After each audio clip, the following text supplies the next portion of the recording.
I'll take Am I in Focus for 300, please? What? I have hit a new low, ladies and gentlemen.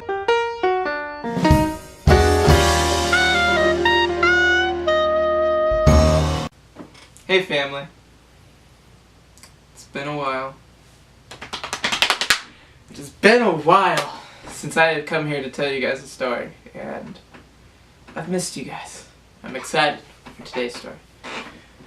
Titled, When I Was 13, I Became Charlie Sheen. Chapter 1. Puberty. Okay, enough of that. Let's go off script, shall we? I'm having second thoughts about doing the story now. I'm not very good off script, but I want to do something nostalgic for you guys, or at least for me, that you've seen before, but I know you want to see again. What could I do? I know! Not doing that anymore. I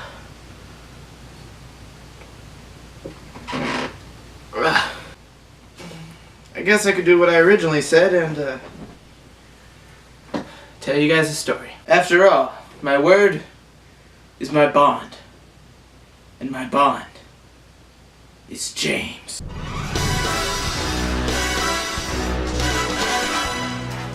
You're expecting something else? I don't have a license to kill. I don't want to shoot the cameraman.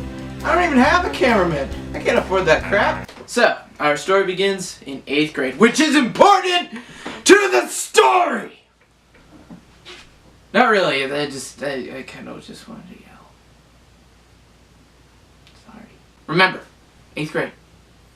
Kind of, sort of, not really important to the story. Remember! Remember that I was in 8th grade. I'm not V, I wish I was. I don't know why I used a remote as a microphone. Anyway, so, in 8th grade, again, remember, I went paintballing with a bunch of pails, snows, and tuppy pog pails. Boys. That were around my own age. I don't know if paintballing is as big of a deal to most people as it was for me, but for a kid that age, paintballing is every single fantasy we as boys have ever had coming true, other than lightsabers, so I still have my fingers crossed for that one. With paintballing, you get to be every hero you've ever had. The Lone Ranger, Indiana Jones, Neo, James Bond, Rambo, Arnold Schwarzenegger, in like every movie he's in. I don't watch a lot of new movies. Basically, as a young boy, paintballing is every dream you've ever had come to life. Whether you're into movies, video games, TV shows, or even novels, or you just have a brilliant imagination and you grab a stick in the backyard and it becomes your laser gun, and you're Sigourney Weaver, and you don't care if the other boys want to make fun of you because you're a girl. You're Sigourney Weaver. You're Ripley! And naturally, as is obvious, we took paintballing way too seriously for our own good. Now, as I was saying before, I so rudely interrupted myself, which is possible because there's a few voices swimming up here. Wasn't supposed to tell you that. Remember that I was in 8th grade.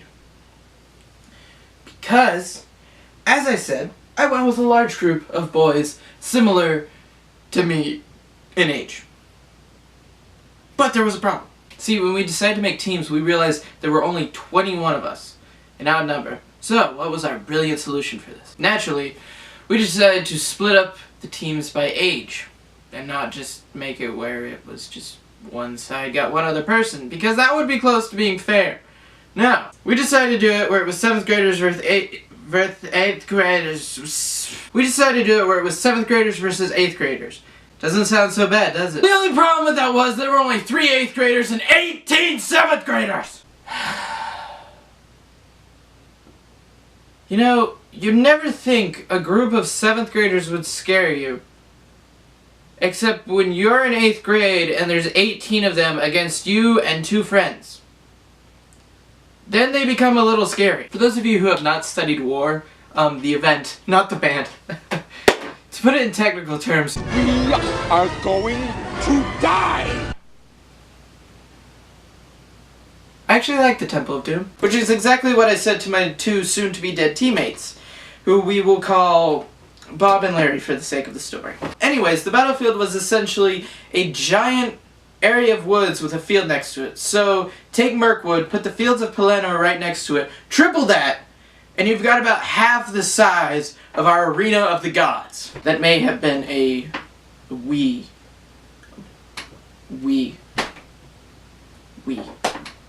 exaggeration. You don't get a lot of wees anymore. So, Mirkwood, Palermo, you got it. Moving on. The army set against us was generous enough to give us a 5-minute head start against them, and we ran off in the woods with the field on our right. It's my right, and my right is what matters. Because what isn't right is wrong, which is you.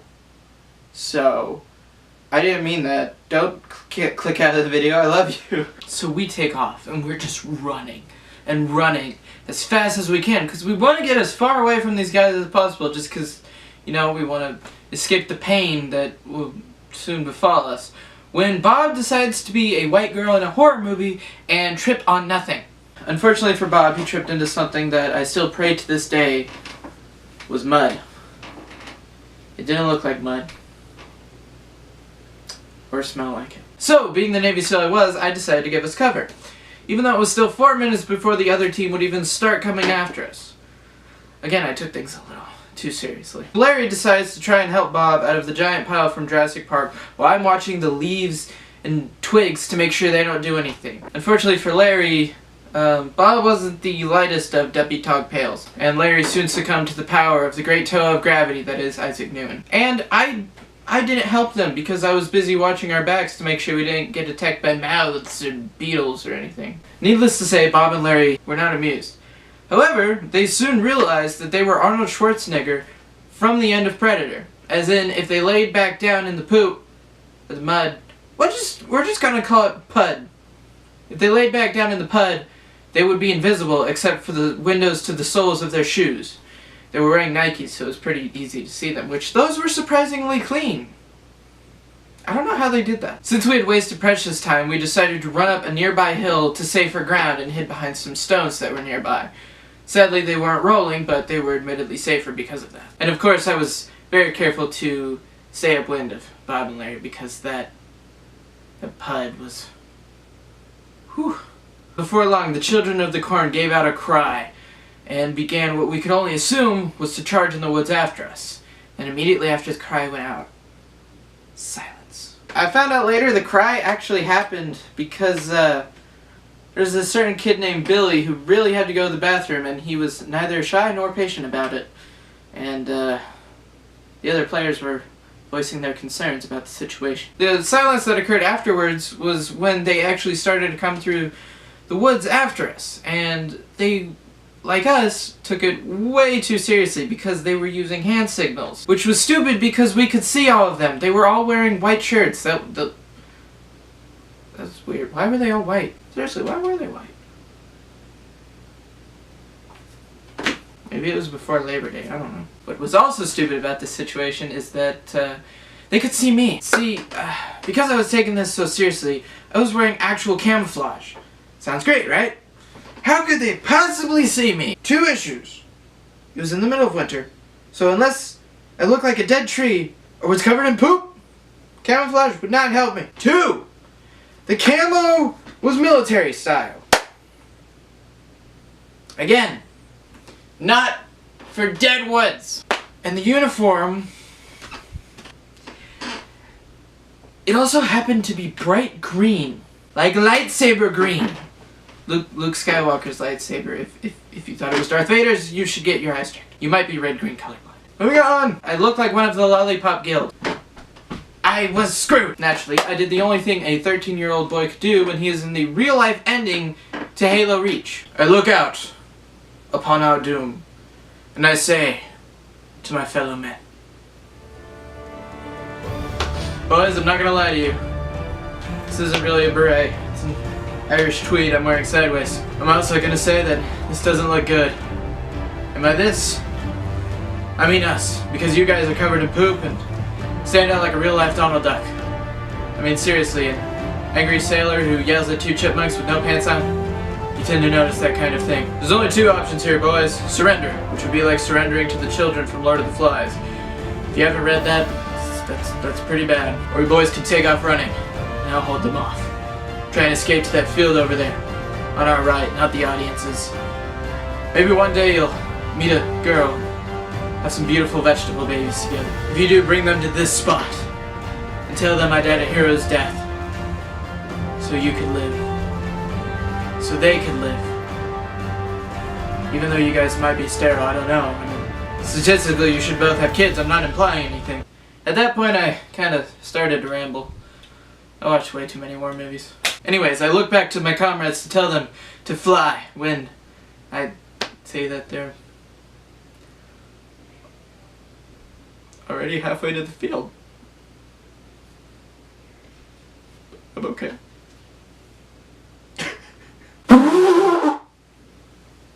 Yeah. I just wanted to sound like Gandalf, but you know, who needs their dreams to come true? I certainly don't! I'm sorry. Back to the story. Now I know what you're thinking, I ran too, right? I mean, I talked a big game, I played a big talk, but I wasn't suicidal. There was no way I would stay there. I would be taken out in seconds by the barrage of tiny liquid Kirby's.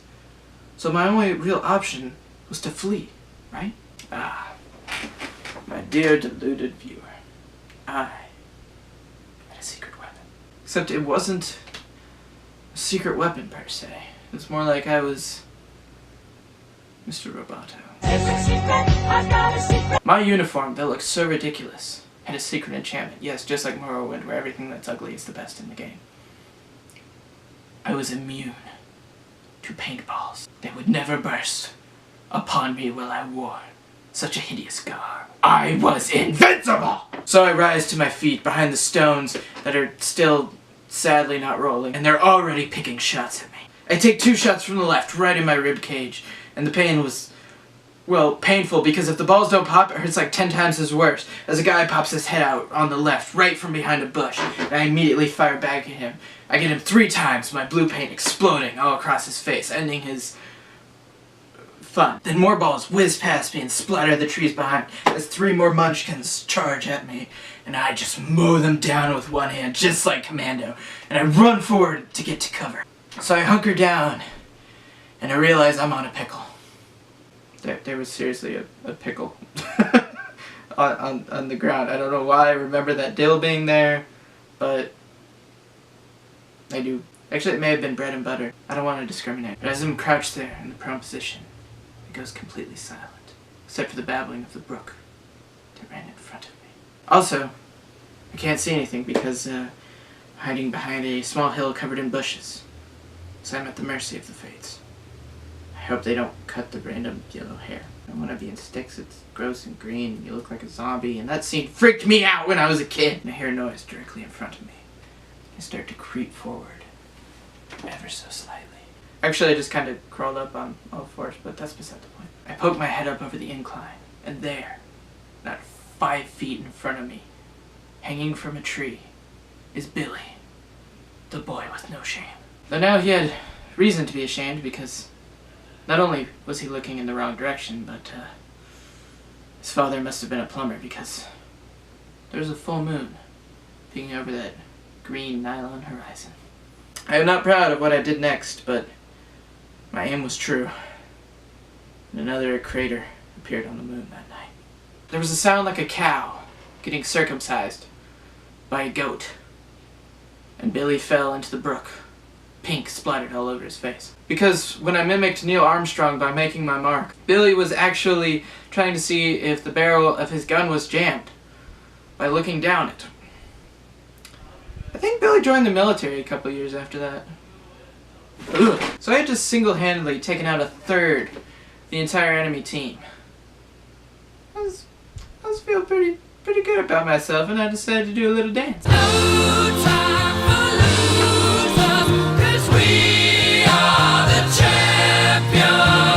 Unfortunately, I was dancing at the top of a hill. That's when the forest decided to come alive with the noise of paintball guns, all aimed at one thing. I let out a yell that only a true man can achieve. and I dive backwards, firing my weapon as fast as possible as I land into the bushes that were previously my sanctuary, and pain just explodes all over my body. Half because of the unpopped balls of no fun, and half because I just dived to a bunch of sharp twigs with my backside. And as I lay there, I can't help but think to myself, this sucks. Also because I was kind of stuck in the bushes, I just hold my gun in the air and keep mashing the trigger, trying to get lucky and hit somebody. But to no avail. There were some kids screaming, but I think they were just excited. 7th graders get that way. And then I hear a cheer rise from the other side of the hill. And I managed to roll out of the bushes and poke my masked face, head, this, over the hill. I see my 2 teammates walking slowly towards the safe zone, covered in pink. And I realize my sacrifice was for naught, and that I was alone on this battlefield. Upon St. Crispin's Day! I was alone, and my enemy knew it. They grew bold and walked towards me, without a care in the world. A boldness I've never seen in 7th graders, except when they were on Black Ops. They began to taunt me, again like Black Ops, as they drew closer. Also, Billy had decided to clean himself up and act like nothing had happened. He had used the brook, his sanctuary, as a perversion to trick, and had joined back with his team. He claimed that I had never struck him, that he'd only fell in the brook because he tripped. Naturally, everyone believed him because, well, it's Billy. He claimed, I lied, that I had never struck the moon. And when I heard that lie, I knew what my final act on this earth would be. What it must be! I aimed my barrel at his white shirt that would never again be clean, and I pulled the trigger. And nothing happened. So that moment was gone. Naturally, I look inside my ammo loader, and there's not a single paintball left. In my panic when I was stuck in bush, I had used all of my ammo on trees and twigs. I hunkered down in the brush, and I await the inevitable. When a solitary pink ball catches my eye. It was one of the many enemy paintballs that had ricocheted off of my armor, my garment, and fallen to the ground, unpopped, unexploded.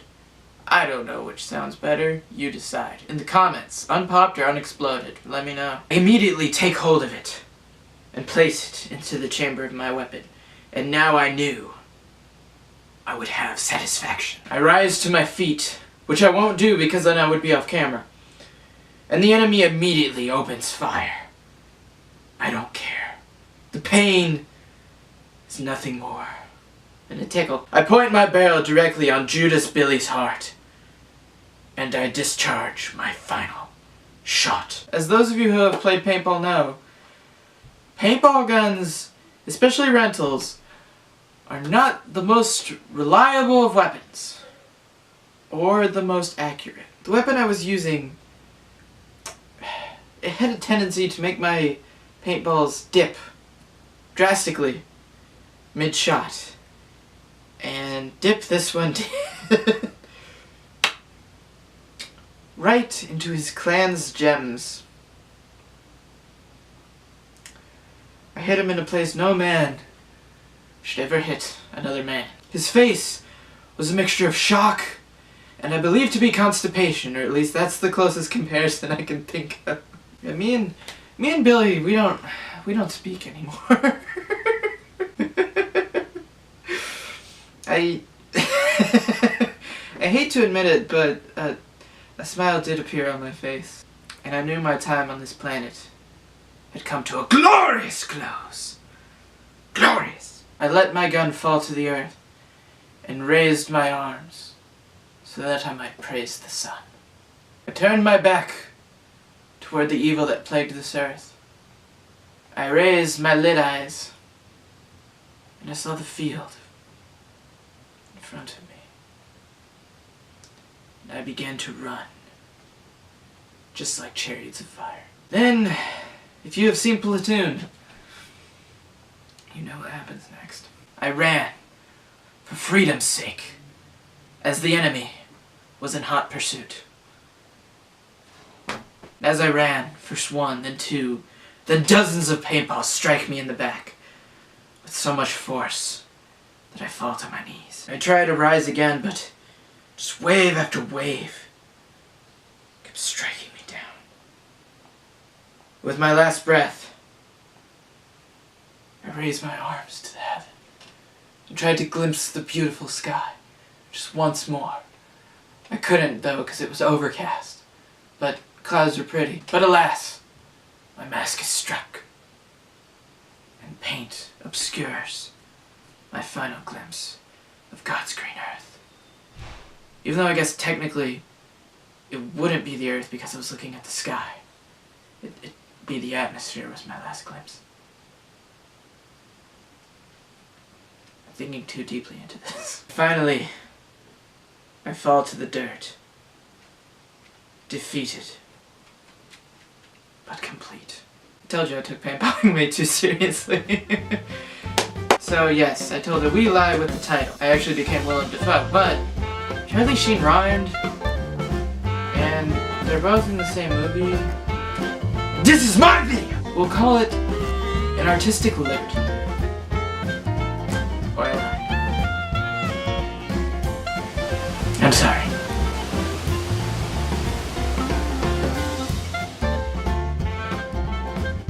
Guest excludes, big and vile, so greeted thou and infantile. Come on, oh yeah, the time is right. Send him shooting up the pipe. The shirt is now unbuttoned.